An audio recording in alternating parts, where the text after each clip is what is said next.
from black Trump voters.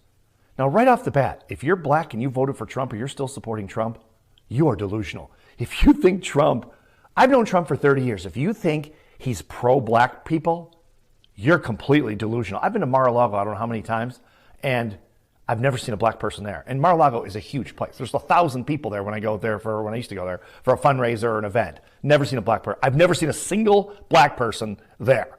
Okay? Trump is not a fan of black people, but you probably didn't see this. If you're still supporting him, you probably didn't see how he snuck this in a couple of days ago. So a couple of days ago, if you're not familiar, Trump pulled back the law that kept federal workers in federal buildings from segregating bathrooms, drinking fountains, work areas from blacks and whites or any other race. Okay, it was always black and white, but that's what the law says. He pulled it. Okay, now we're going back to the days of the early 60s, late 50s, 1950s and before, where there were black water fountains, colored water fountains is what they call them for coloreds, and white water fountains, and restaurants. And now in federal buildings, they can discriminate against you. Okay, let me tell you, if you didn't know that, let me tell you what's next. It's coming. Watch. The Civil Rights Act of 1964. Now, if you don't know your history, that's what Martin Luther King died for, basically. Okay, that's what John Lewis used to march in the streets for. Jesse Jackson, all these guys fought for this to give so people could not discriminate.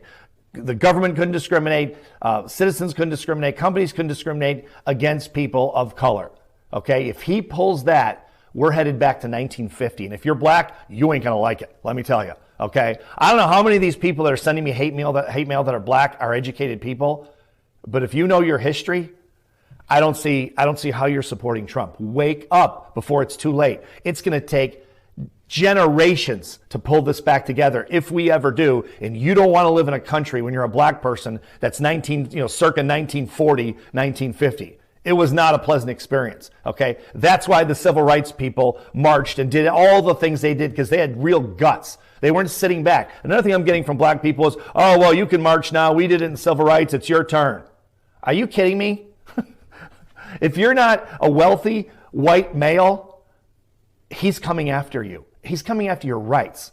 Women, Hispanics, military people as well. They're a minority as well. He has total disdain for the military. I don't know how many times he has to tell you guys how he thinks you're suckers and losers. He said it 1,000,000 times. Okay? He has no respect for military people. He doesn't understand, and I've had this conversation with him personally over the years. He doesn't understand why people go into the military, risk their lives, basically for politicians that don't know what the hell they're doing half the time anyway.